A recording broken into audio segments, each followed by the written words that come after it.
saiu do Egito uma geração incrédula, uma geração perversa, uma geração que queria sempre uma confirmação, sempre criava uma barreira, criava-se dúvidas. Embora Deus fez o que fez, Deus abriu o mar, Deus mandava coluna de fogo durante a noite, nuvem durante o dia, Deus os sustentava em todos os aspectos, em tudo, não faltava nada para eles.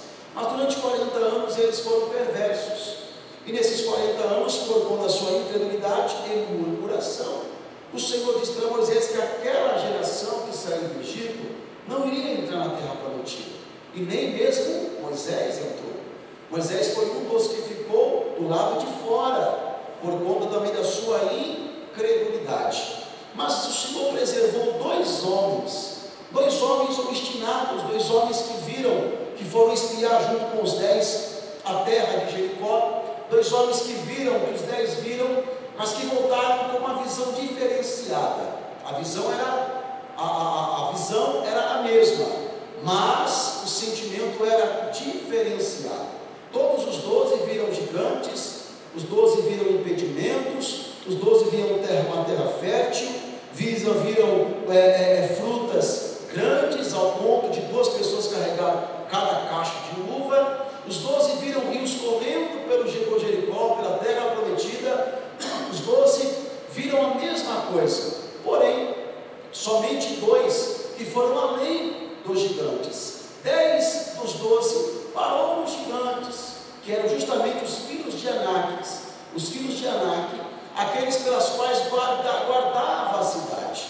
Veja que quando eles voltaram para Moisés, a notícia era justamente essa: Moisés, a terra de fato é boa, a terra de fato é espaçosa, tudo que Deus falou para a gente de fato é real, é concreto, é verídico. Eu de fato verifiquei, apalpei, vi fruto, vi água, vi terra, vi espaço, vi liberdade. Mas os 10 criaram um tal de porém, Moisés, há gigantes, os filhos de Anak, pelas quais nós, perante eles, somos como se fôssemos gafanhoto. Nós somos praticamente improváveis, impossível de poder alcançar e de poder guerrear e vencer os filhos de Anak. É basicamente impossível, Moisés. Porém, havia 2, que eram Josué e Caleb, que trouxeram para Moisés justamente a mesma notícia. Mas os dois, Josué e Caleb, foram além do porém. Moisés, de fato a terra é espaçosa, a terra é boa, rios correm no meio da cidade, no meio da terra, os frutos são grandes, há uma liberdade, é um lugar espaçoso, mas todavia também há gigantes. Mas Deus que nos fez a promessa, e se o Senhor nos fez a promessa, não tem gigante que vai ficar diante de nós, para a glória do nome do Deus Todo-Poderoso.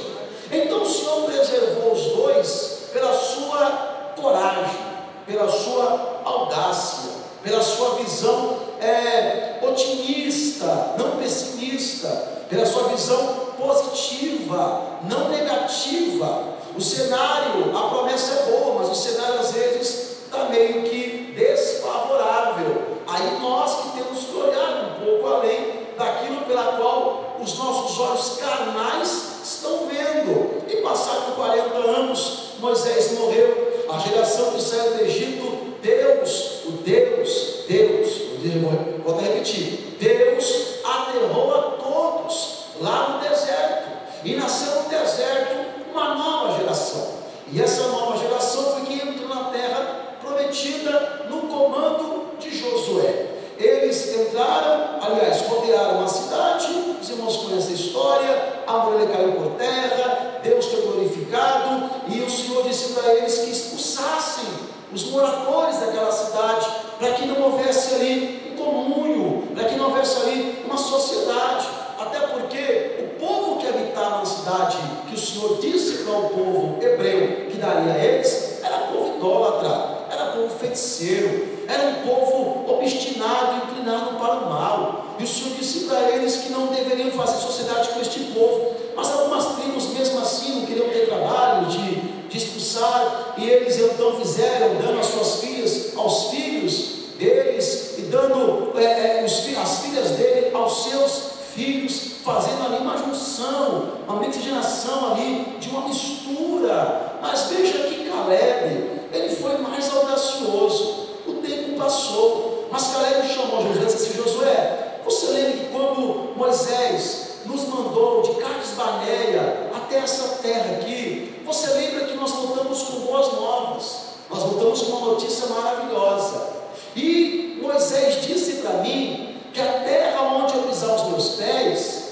eu vou ter por herança. É bem da verdade, Moisés, Josué, que o tempo passou, porque o tempo passa. O pastor Adriano me conheceu no cabelo preto sem barriga, irmão. O tempo passa, o tempo ele voa, o tempo é implacável. E todavia Caleb disse a Josué: Josué, eu tinha 40 anos de idade, já se passou 45 anos de idade, a minha idade hoje é 85 anos, e uma pessoa numa idade de 85 anos, ela quer sossego, quer sobremesa fresca, ela quer suco de laranja bem geladinho, ela quer fazer caminhada na praça, ela quer mais paz, não quer mais conquistar, porque já conquistou tudo que tinha que conquistar, já fez tudo que tinha que fazer. Mas Caleb, ele foi audacioso assim: Josué, o tempo passou, mas a minha força ainda continua a mesma. A minha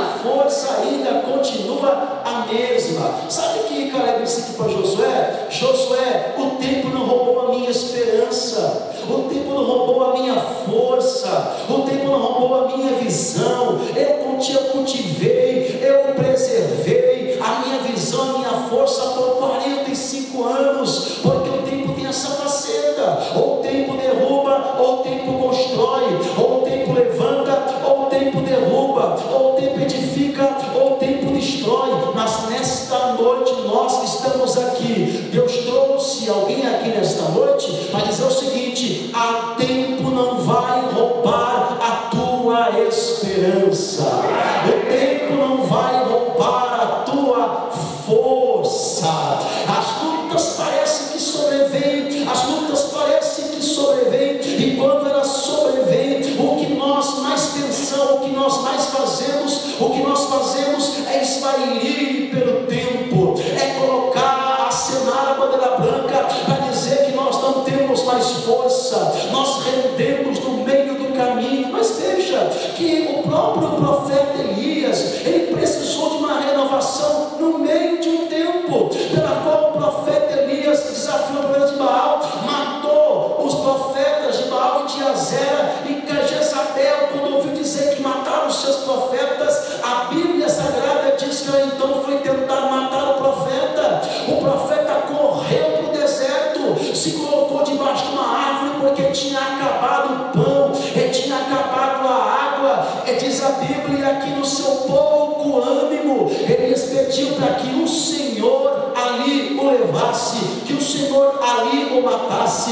Ele tinha pouco ânimo. O que Elias precisava não era de morte, mas era de uma renovação. Elias não precisava entregar os pontos, mas comer e beber. E o Senhor trouxe isso, até mesmo falou assim: Elias, levanta, Elias, come e bebe, Elias, porque a tua caminhada ainda continua. Enquanto você está pensando em levantar a bandeira branca, enquanto você está pensando em render-se, enquanto você está pensando em parar no meio do caminho, Deus está nos dizendo hoje: você vai comer, você vai beber, porque a tua caminhada ainda continua.